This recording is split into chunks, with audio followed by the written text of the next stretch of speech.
Ladies and gentlemen, the President-elect of the Republic of the Philippines, Rodrigo Roa Duterte.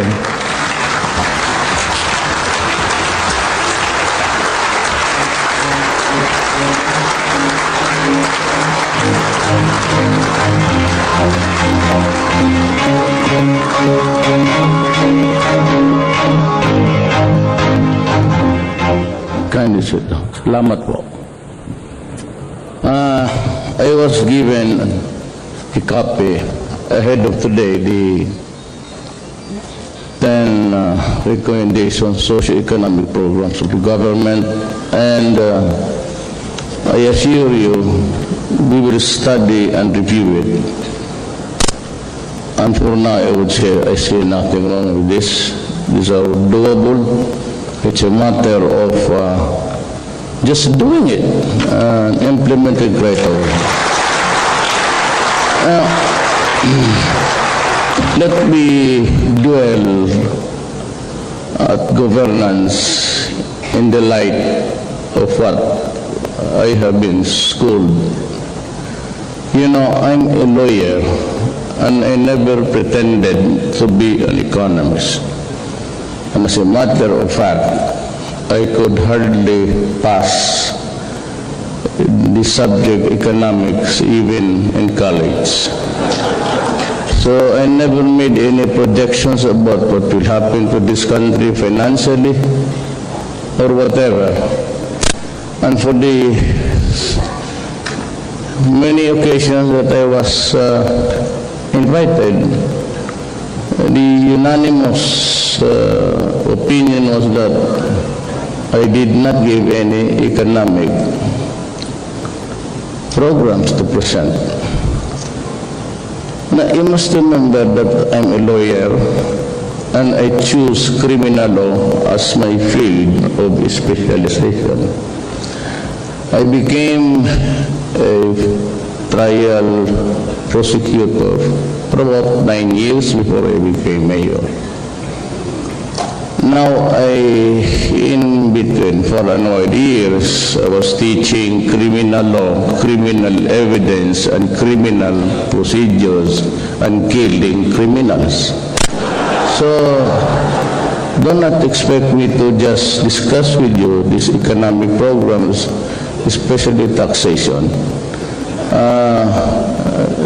Cesar Barata, the venerable old man of the finance world, told me when I went to him for an advice,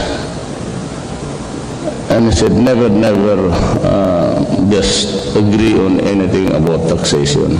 Let the experts in your government do it.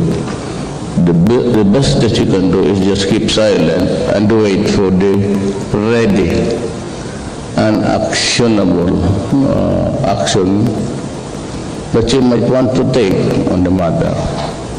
As I was sufficiently warm about all of these things, and verily, this will be studied by each and every department to where the subject matter belongs.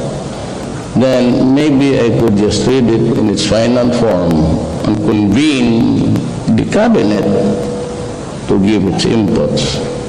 But I have no doubt about the people who have chosen to comprise the cabinet.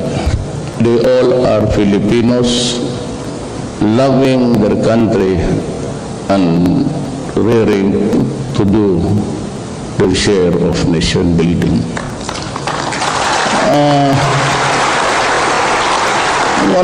If you want to talk about sentences, indeterminate sentence law, anong klaseng criminal law, crime and criminality, I could give you a lecture for 1 week. We can always stay here for a while and give you all that are really the impact on crime and criminality at governance. Now, when I was a prosecutor, many cases were lost by default because of corruption, changing the evidence from Siabuto, Tawas, and all of these things. And it is really a lousy government, I tell you. I do not want to offend anybody, but including the police. Kaya hirap tayo. Now, I hold it as an article of faith, having the experience in Davao, that there can be no progress or development of a local government and the community unless there is law and order. Now, you do not compare Manila to Davao. Hindi pwede kasi naiwan. Manila was ahead by so many decades before Davao City came into being.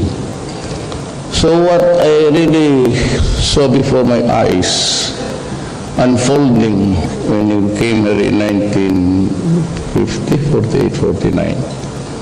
I was just a child and I saw Davao really grow and grew. Ang nakita ko was during the peaceful times, ang Davao maganda.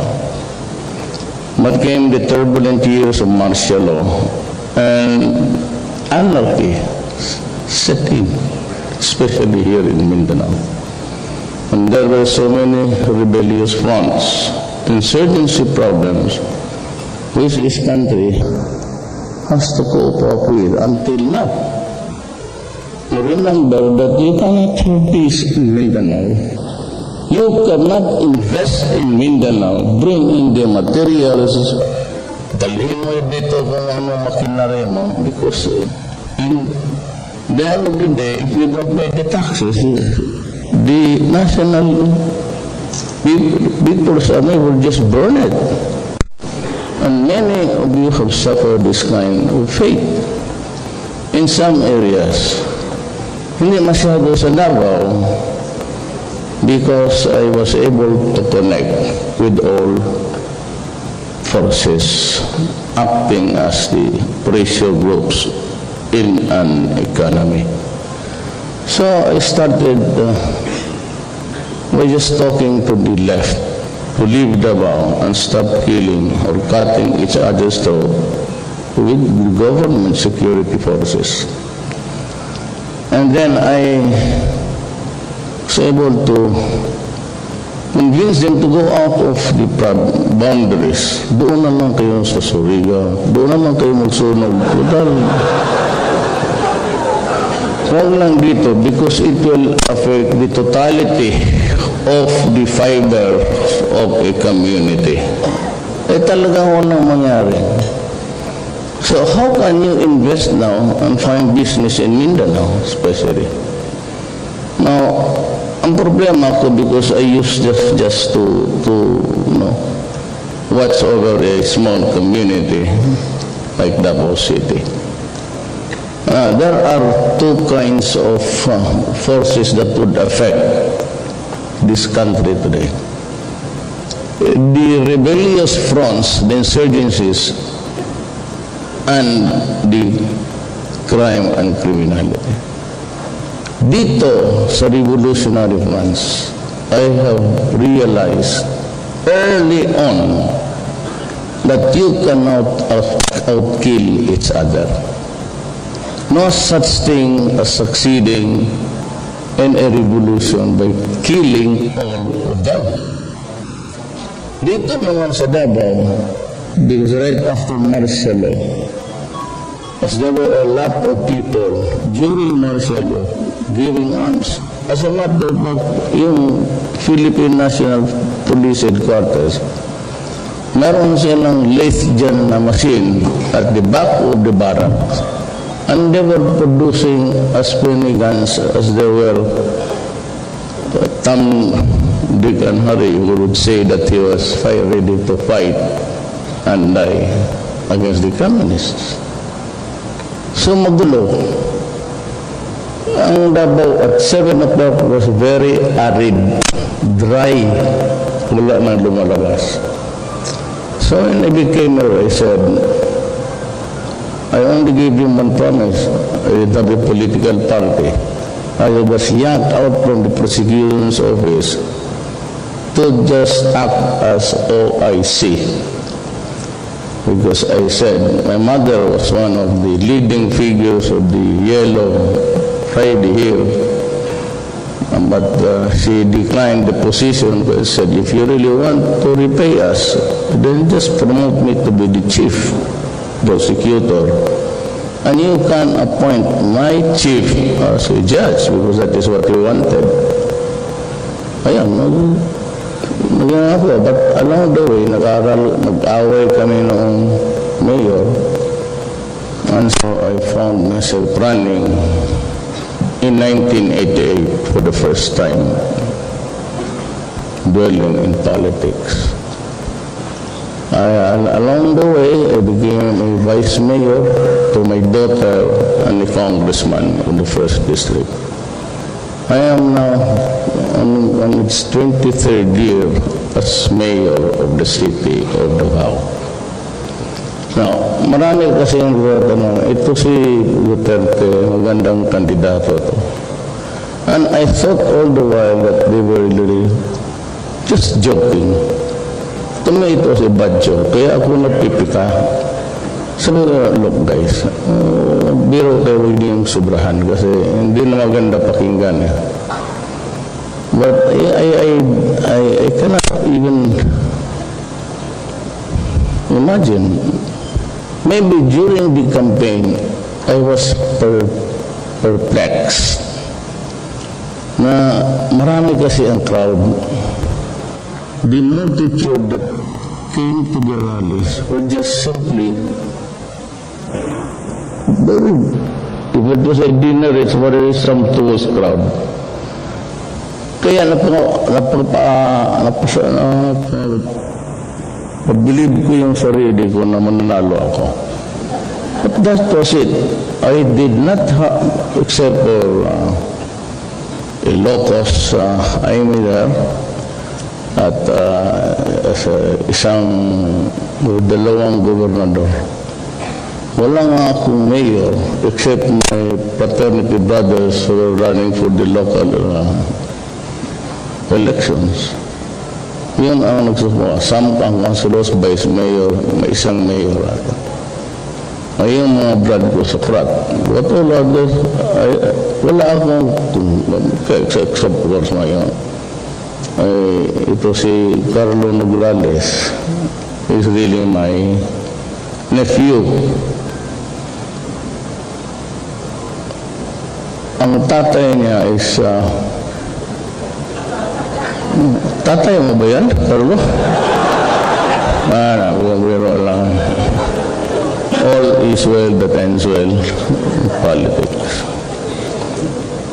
So ngayon, I find myself maybe in a poised in a few days to take my oath of office. I would have to rely on the cabinet members. Kasi wala nga akong, if you want me to deal with crime and criminality, wala, champion tayo. If it's just a matter of applying, treating, or whatever, understanding the crime and criminal minds, I could probably say that, I would say that during my time it was really the best because I won almost all of my cases. And it's very hard to get a conviction of death penalty. But sa record ko, I got 3. It's really, sa kaming mga abogado, mabigat yan. As you go up to the Supreme Court. Otherwise, I'll be just an executive running this show. And I'll be hurrying up this department and sabihin mo, guys, you shape up there. But let me be very brutal and frank to you all. Corruption must stop now. And I would address to all Filipinos who want to do something for your country. I never had the opportunity because walang yung nagyayaya sa inyo. Ngayon na ninyong gawin kasi ako na. ayaw ko talaga ng corruption. It makes me sick. At sa tawag naman sa Bisaya, pero buyag, I do not know the Tagalog word. Sa awa ng Diyos naman, never had in a single case about money. Yung ibang mga plaza na sinira ako because ginawa ng tatay nito ni Carlo na wala namang permit sa akin. So he sued me up to the Supreme Court. And I said, well, it's my job to keep this terrorist clean. What can I do? It's in the book. Well, of course, it was dismissed, but it was a long and winding battle sa Supreme Court. Ngayon dito sa corruption. I said, no offense intended. I got Dulay. Ano ba rin Willie? Willie Dulay? Uwi sumuro sa Bagyo.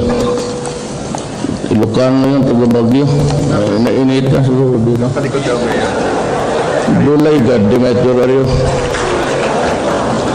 Hello, Bill. Ito si Billy Dulay.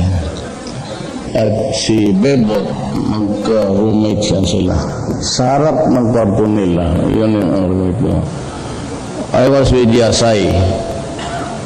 Ngayon sabi nila, kinuha ko si Yasay. I was at that time with UP, Padre Paula. Bebo naman pati si Billy. At taningaw sila. Ako sa San Beda. So it's just a mixed crowd there. But most of my friends are really Ilocanos. Kasi sa dormitorio, they were the dominant tribe there. Alam ko sila. I know Dulay, I know Bebot, Belio. They can really deliver. If they just really would want to do it, they can. Just give you the vignettes of life. Nung sa dormitorio kami, pagka linggo, sarado yung kantin, may bowling, so used to, nakukuha namin sa kamay yung mga stock doon sa taas. I know what Dulay would never participate on siya. Ganon ka, yung tao. But I'm not saying that he is really 100% honest because I really would not know if he has another woman in his life. We do not go together. Pero honesty in the sense na sa public service, they are imbued. Lahat naman kami.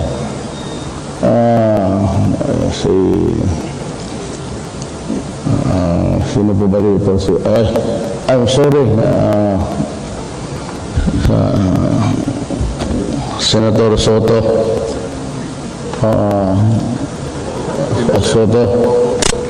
Si Tito. Ako po. So, medyo yung mata ko na nag-backjob ako sa laser. Pero mas guwapo ka kay Tito. Yung kalaban mo isa nandito.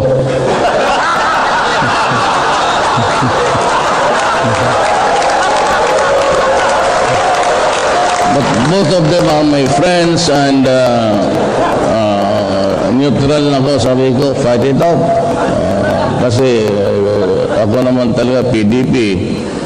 At ang running mate ko in the last election, alam naman ninyo si then we have si General Lorenzana who used to be assigned here sa Davao. Anong namili ako, I could not stricto ng lahat ng stricto. Bihira ito tumatawa. Just like Galvante. Si Galvante doon sa pre-departure nakaupo dito sa sofa, nandito sa FDC sofa. No? Yung aide niya, kalahati ng puwit, kalabas na doon sa... Ganon si Galvante. Pati yung aid niya, kalahati lang yung puwet ay, nako. And almost all are really valedictorian. Sana consistently. Ako hanggang second year lang ako sa time expelled ako. Naiwan. But ito sila sana, consistent valedictorian. Lahat yan sila puro mga otak. Puro 95 yan lahat. Ako 75 lang. Pero yun, sometimes it's really a strange thing, maybe by destiny, that lahat yung mga scholars noon sa UP, sa bata-bata lang ng mayor sa Davao.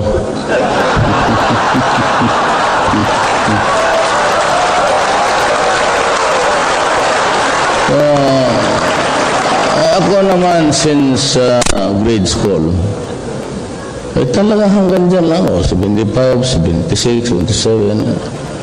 Nilagdon masyado yung 80. I do not even think I got an 80 in high school. 75 lang, dahan-dahan lang. 7 years sa high school, kaya nauna ito sila.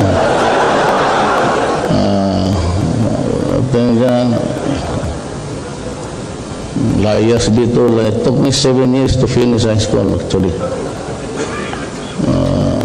Pero, how would you call it? Destiny? Maybe wala akong, except si Ayumi yung mga openly went out to, wala akong, except mas my nephew, wala akong congressman. Wala akong vice mayor. Wala akong isang barangay captain outside of Davao. Kaya ko, na-mesmerize ako noong sa crowd. Because marami palagi. I thought that, but ngayon, thinking about it now, I'm really dumbfounded how I made it. Walang kinarya, walang pera, malaki at Trillanes. Meron mga taga-BPI dito, di buksan ninyo yung ledger mo. Oo ba? Gaya pa nga, go to him and I am authorizing you verbally in front of people. Open the ledger. Yung pera na yun, galing sa Congress yun, and I was a congressman. Sininideposito ko yung pera ko doon sa bangko. Yung may dollar account, sobra yan sa binibigay ni Senator Tatay ni Senator Villar, because he was the speaker at the time. Every time we go out of the country, we are provided with, hindi naman ako mahilig magbibili, so every time I go out of the country, and what was the only time that I was going out of the country, previously, hindi ako nakakalakad. Wala akong gana kasi, except when I was a congressman. So, yung mga sobra, we are given actually $5,000 per congressman if you go out. So, ang mga gastos ko lang, mga lilit na. So, kaya naiwan nga, kami, it's $5,000. Tapos dinipositohan ni Mar ng $20 sa i-trace namin yan sa bangko ng Cubao. We was just actually trying to find out whether it was extant or still alive. Pero yun lang, okay mo naman, Trilla. That's all garbage. That is why also I said, I have some my heartaches. Because the owner of a nectar, once upon a time, and he said, you know, ang balita namin, kabarkadang may justice paper. Saan yung blanco, pinirma ko. Tanungin mo. Tapos kinagawin, they were trying to invite me sa alam niya mismo He had an experience with me. Kasi yung ang una ito, the country cable, may mga taga-Davao na entrepreneurs. At pumasok sila. Tapos pumunta sa hotel. Well, I would like to ask you because mga kaibigan mo, baka magalit ka. Nandun ako na, ba't ako magalit? And why would I take it against you? So, saan yung papel niyo? Blanco pa. Tanungin mo siya. Pinirmahan ko. And always yung campaign, no.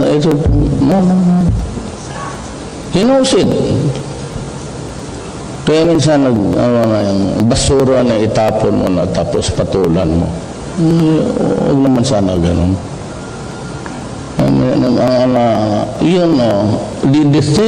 The modern day paradigm of almost all, some are really outright idiots. Kasi wala na yan sa kanila, lalo na itong American concept of human rights.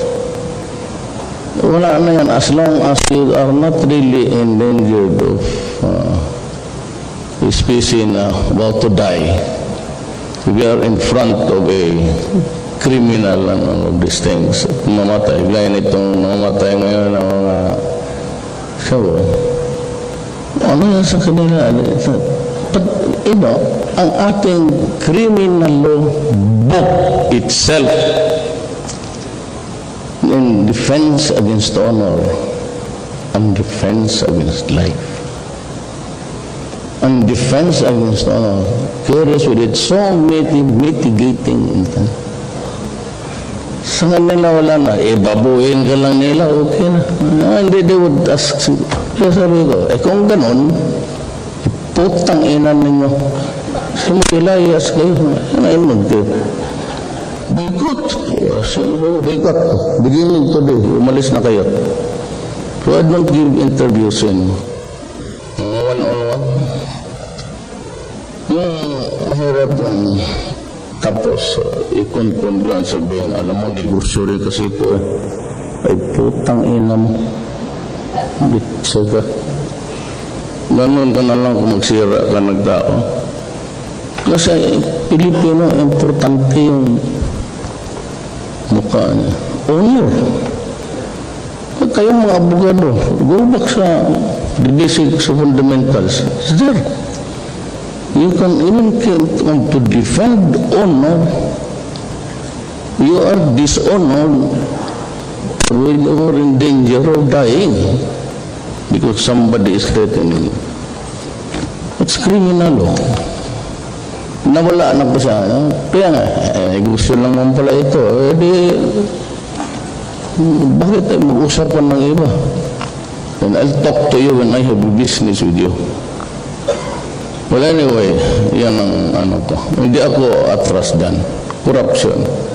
Yan sa airport kanina mo, wala na yan. Kakainin mo talaga yung bala, maniwala ka. Hindi ako nag-iharap mo. Pag inabot ako ng bakutang, laki kasi ng tainga ko sa tainga, pumapasok yung kanong insekto. Pag mayroong isang umiikot yan sa utak ko, pain kita, publiko. Wala na. Lahat sinabi ko to. It has to stop. Masit matagal na kulataan masyadong bugbog ng Pilipino. They really had a government na masabi nila na at least ngayon medyo wala.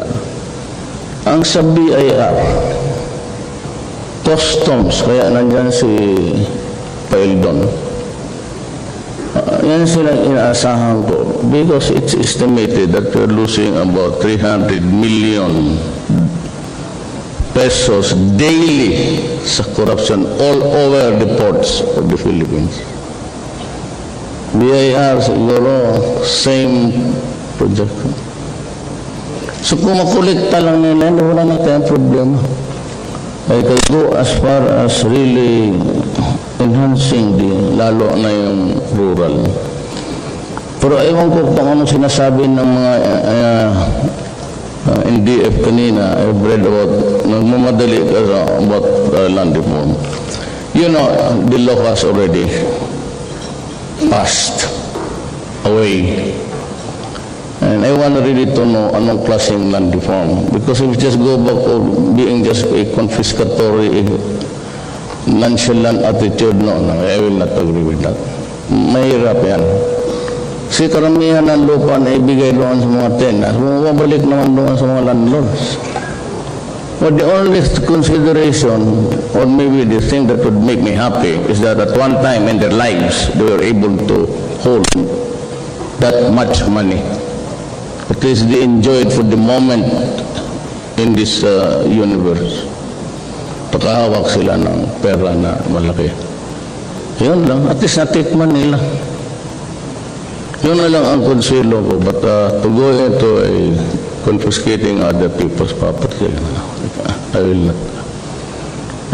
Balik muna tayo. Let us go back and review, and if I think or there is an improvement in the lives of the people who were awarded lands, baka pa. Kung ganito lang nangyari, lahat na pinagbili na, has been returned, there was a buyback thing there, I will have to think 1,000 times. Dito sa criminality sa droga, you know, hindi naman ako magyayabang kasi hindi naman mayabang na tao, pati istorya mo lang yan. In the campaign, in all of my sorties, I really want everybody that do not destroy my country because I will kill you, and do not destroy our children because I will kill you.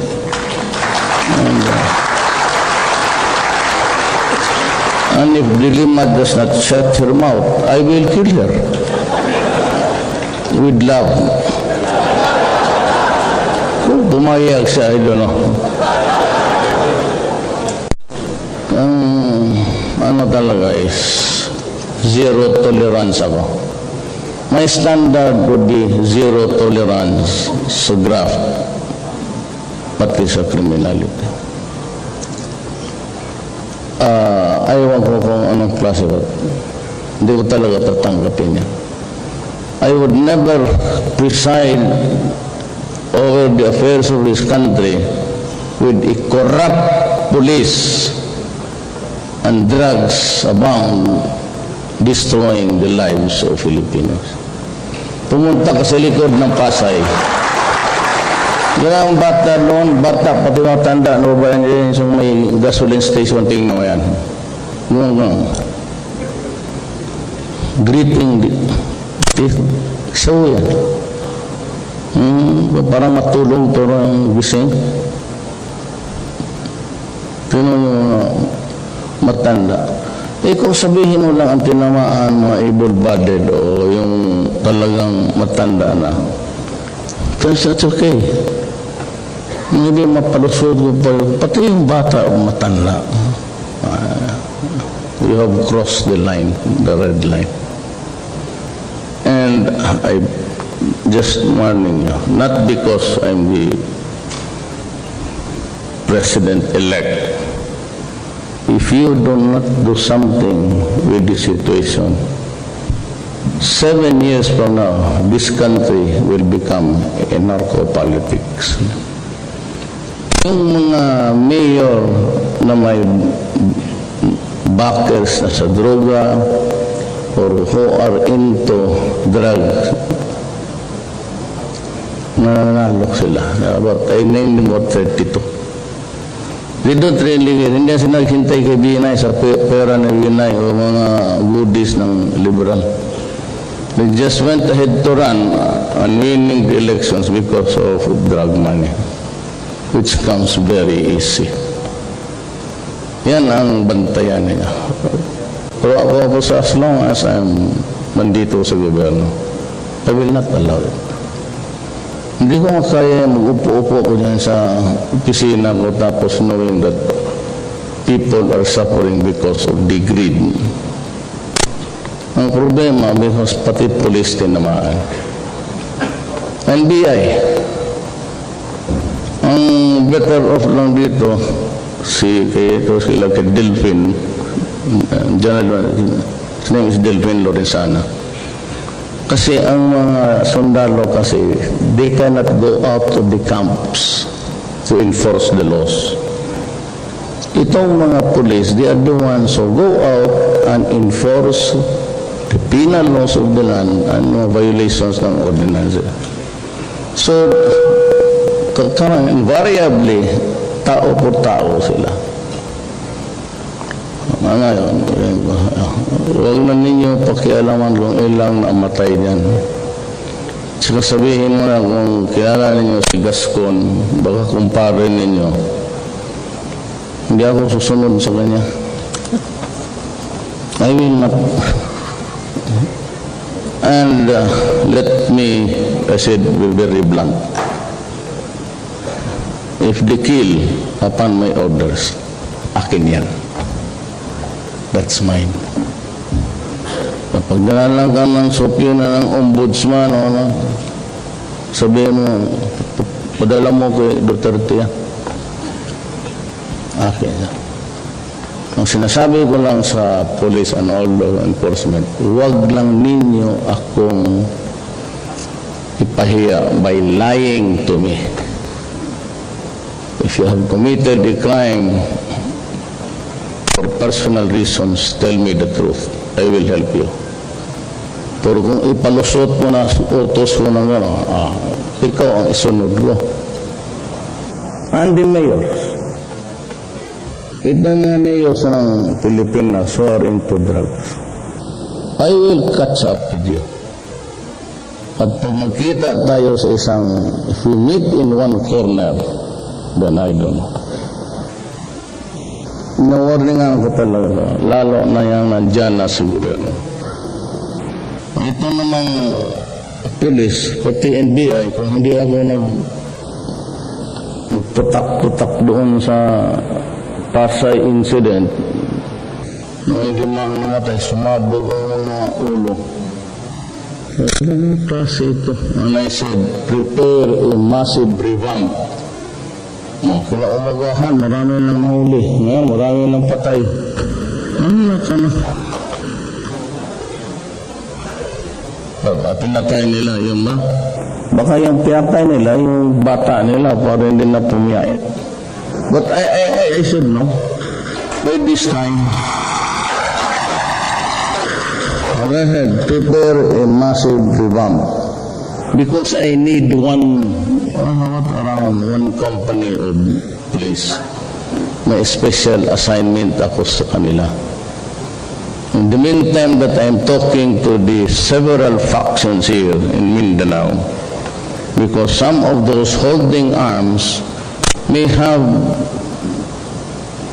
possessed them in connection with the Mindanao issue. Kaya kita ko, I never classified yung rebellion, NPA, MI, never mentioned about crime. But if we can solve the problem of Mindanao by just talking, I would be very thankful to God, and I would be ready to even to step down. If I can just bring, because if you cannot really improve,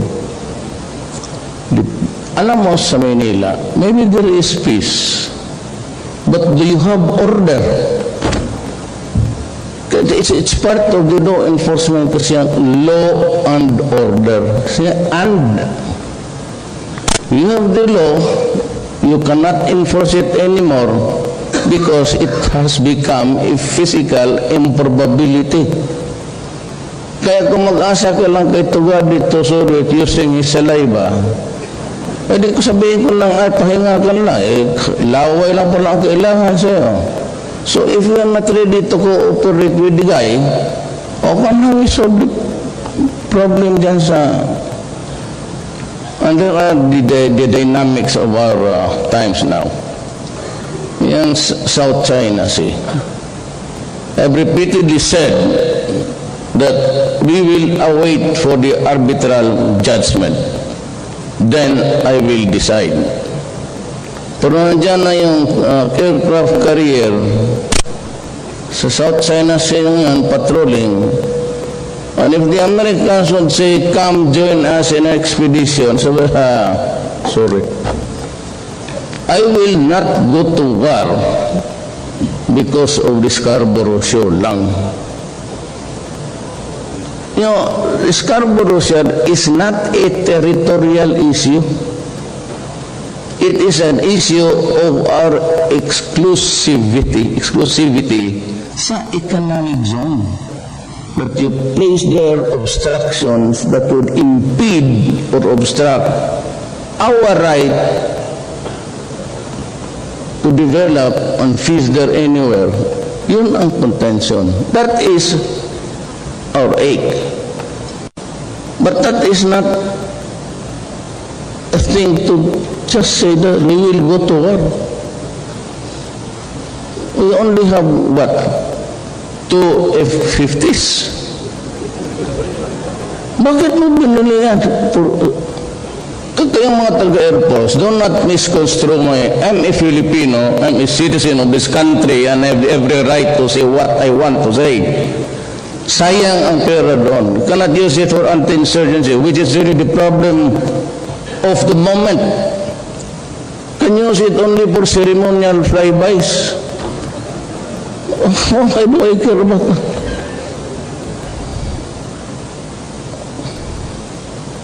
Kung binili mo ng choppers yan, that may night vision, you know, when the kidnapping, hindi ang akin yun. It's about Davao del Norte yun. Pero the CASAP is just, Air Force, just about 3 minutes away. If we had the night goggles, night vision, we could have catch up with these guys, and kung may fast boat tayo, we could have pursued them because they were traveling from that night, daytime they traveled to be passed by Kiamba. Then diretso na sila. Mapahuli pa siya natin. Right after, when the owner called me, we could have called the CASAP, di pa rin yun. 2-3 minutes na doon na. And the night goggles, we could have spotted them even in the dark night time. So these are the things that I say na hindi naintindihan ng lahat. I don't mind for display purposes. Because there's only one purpose for buying it. To match the air power at least one-on-one sa China. Pero beyond that Scarborough Shoal, anak ng waiting, there are 300, according to the intelligence, 300 MiGs there. We can reach Manila in 6 minutes. And why would I go to war? Ang battleground mo, Palawan? Loko-loko ko pala eh. If you want to do battle sa San Francisco, okay lang. Padara ako ng ano. You know, when you go in my aircraft carrier, let me give you the logic. Ordinarily kasi sa mga tokatis natin, sa Navy, when we talk of gray ships, gray kasi ang pintura ng Navy. Then if you say white, that's for the Coast Guard. Kung padaraon ka ng gray ships doon, that's tantamount to aggression. Nagtanong ako ng sabi ko sa kanila, if I were to go around the reef dyan, Scarborough and all, kasi tinanong ko si Goldberg, ambassador, sabi niya, what do you intend to do? Sabi ko, well, if there's the arbitral judgment, I will do that. But hindi ko, Coast Guard lang. Hindi ba na panggira yan? Coast Guard is just the name it. You guard the coast, that's Coast Guard. Yun lang muna. Pero kung padala ako ng Navy dyan, kalukuhan. We are not in a position to, just a massacre. I will not waste the lives of people. non-Filipino. They are better of just solving the internal problem first. Then we can open up tourism and investment, especially sa maraming isda dyan sa Tawi-Tawi, banda sa Pacific. They are dying of boredom. Maghihintay na yan sila.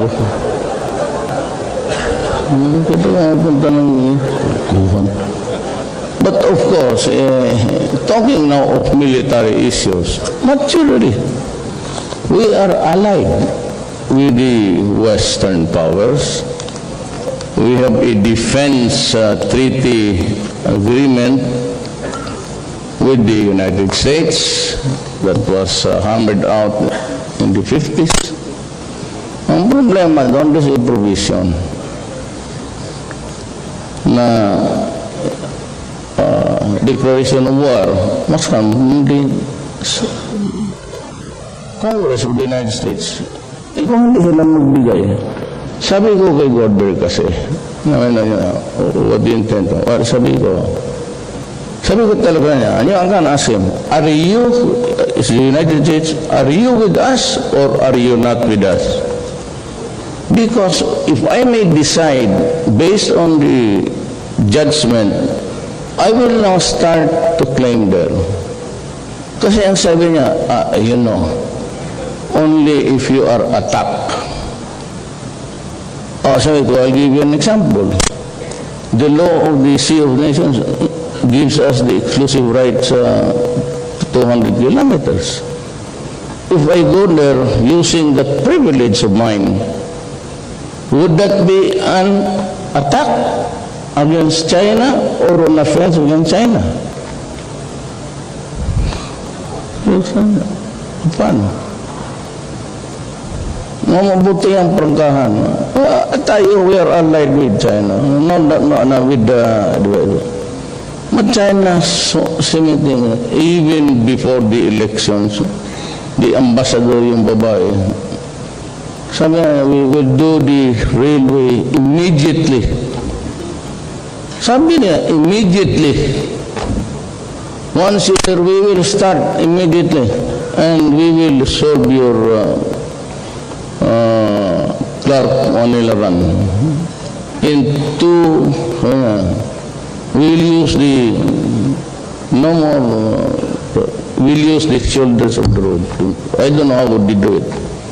But we will complete it in 2 years. I'll give it to you. So we'll do it in Africa, we'll do it in Mindanao. I said, do not forget the Tutuban-Bicol Run and Batangas and the improvement. We will help you. And they have not asked for anything because at that time I was not ready to talk about China also. I was just asking how can you help us because sabi ko nga, balik Art Tugade has to go to China.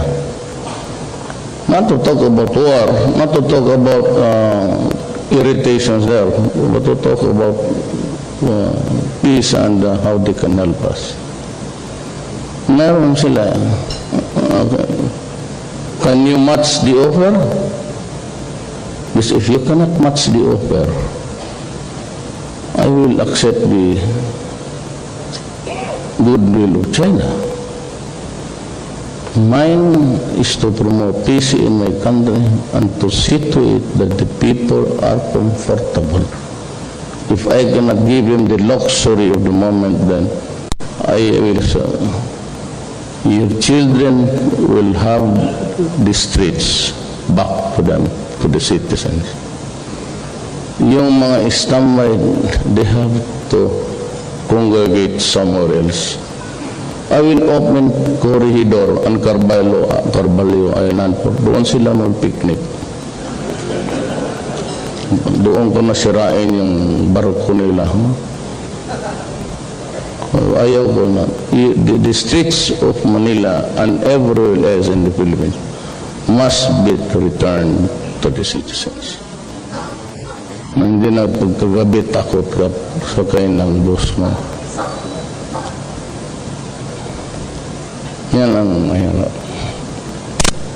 And again, disabuse sa'yo. Just give me the luxury of time. I cannot do it just immediately. There are things which I need, which we don't have now. But there will be a time, there will be a reckoning. And when it comes, I will just say, surrender unconditionally, release all prisoners, hostages, or we fight. But I have to have a firm commitment from our brother Moro about the continuity of the talks. Hayaan na muna yan. Huwag silang sumahat. As soon I get that guarantee na talagang peaceful ang intentions ninyo and you are not protecting terrorists, then, and when I have it in my hands, I'll be ready to confront. Meantime, and if we confront them, tapusin na talaga natin para wala naman. So that my dream is really that one day all Filipinos, we'll just say Filipinos, and we do not at all mention his left or right. He is a moral rebel or a moral terrorist. And we can live in peace. I have 6 years to do it. I do not know how many concessions God can pero ginawa naman niya ako ng presidente, di sana tulungan niya ako. Kasi, for I really, I'll end this by saying, I'd like to thank you for voting for me. Hindi naman lahat. Siguro, mga 10 lang kayo dito.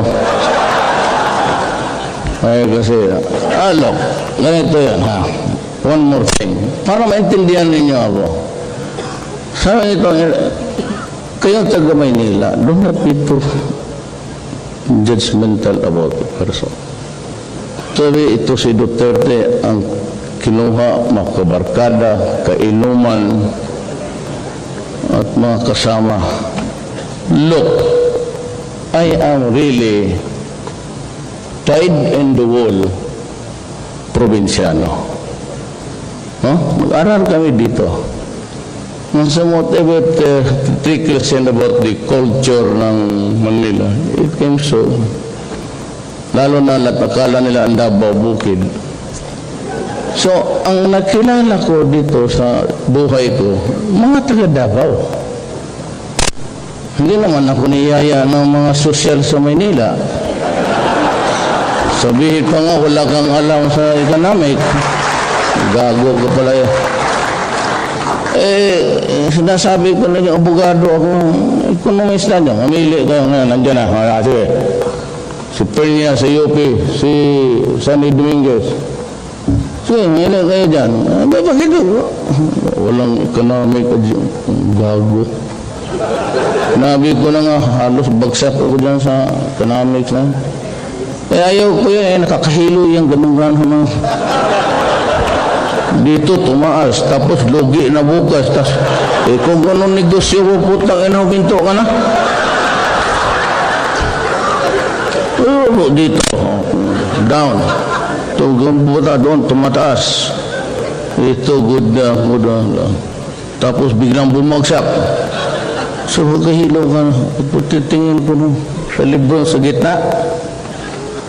Ano kasi economics to? Gano'n lang negosyo mo, palugi, binto ka na lang. Bakit naman?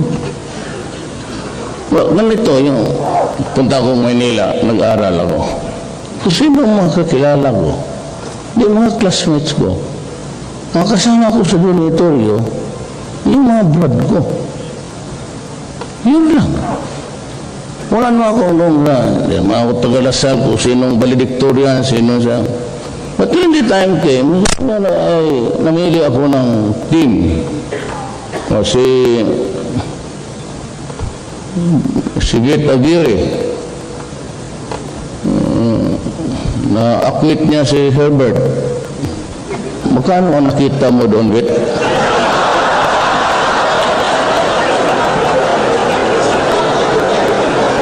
It's no mean feat to, the guy was in prison for. Tanong lang na, lawyerin yan eh. Ayaw mo, Bebot Alvarez, DOTC na yan. Ngayon, speaker. So, anong masasabi mo sa... Kayo, gusto ninyong dagdag, kunin ko kayo. Just raise your right hands. The president has the prerogative of naming a title somewhere, attaching it to raise it to the level of a cabinet member. Papayong lahat kayo dito, gusto ninyo. Bigyan mo yan sila ng pang-profile one. Now I have to stop. Just joking. But really, seriously now. Mayroon akong, for example, like flow of goods and services, you have to have, of course, seller or buyer, you have to have the cheapest, the fastest, and the safest way to do it. Those are the fundamentals of hindi naman talaga yung pang college lang, maintindihan mo. Mayroon dito, even the curriculum. Sabihin ko kay ma'am, tignan mo muna yung mga calculus. Isa rin yan. Cosine, equosine, plus 1. Plus 1, gamitin mo ng 1, 2, and 3. Bakit gamitin mo ng plus sign? Magtutulog ito. I was good. Algebra ko, 87. Pero I'd like to replace it business math. Yung calculus na chemistry, malay ko lang ba yung Moriarty yan.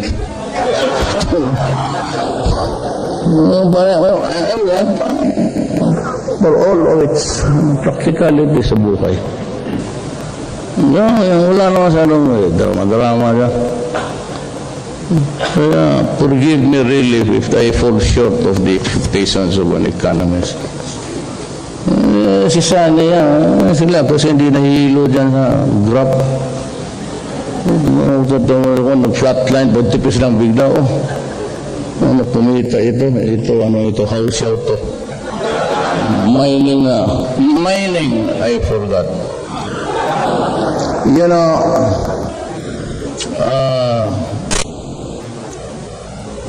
Si Gina Lopez came to me yesterday. So she's an ardent for responsible mining. Pinakita niya yung mga butas na kung ano-ano pinagagawa. Ako, let alone, ang sentimento ko sa mining, ganito yan. Improve on it, actually. When you reach at the end of the field, your small-scale mining, I want the trees planted. That would be how many years? Kailangan mayroon ka na. Pati yung washing of the chemicals. If you do not do it, I will cancel the permit, the concession. Maawa ako sa bayan ko na i-travel yung campaign mag-helicopter. Although intermittent spaces, pero parang tansa ng Coca-Cola ang buta. There will be a comprehensive review of the mining claims or concessions given. And you must endeavor, if you are into it, be sure that you have enough resources. For I will require you to go to Canada or Australia learn how they mine the precious metals inside the bowels of the earth and do it. Because just one, sabihin mo, you are spoiling the land, I will cancel it without hesitation. Talagang hihiritan ko kaya. Yan that's the bottom line. Wala akong ano dito. It is not that I do not want mining. There's a law. So if there is a law, you have to allow it because the law allows it. But in making money out of the precious metals of the earth that belongs to the Filipino people, you have to do it right. If you cannot do it right, then get out of mining. Maraming salamat po.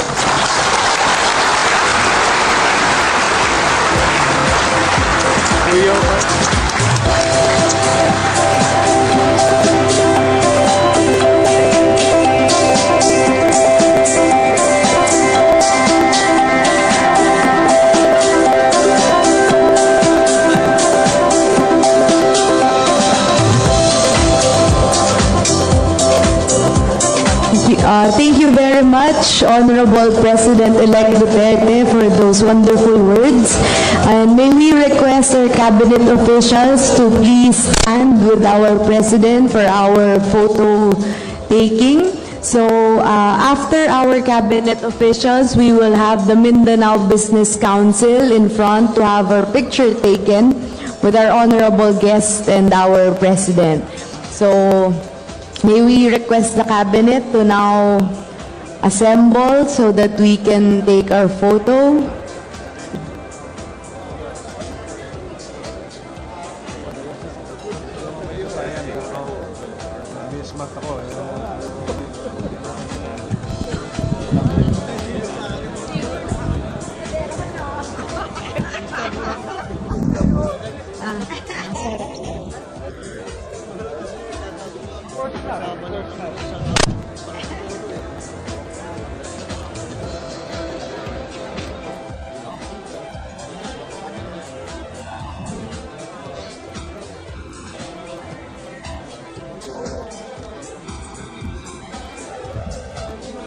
May we ask our cabinet officials to please take your position before our President-elect can join you?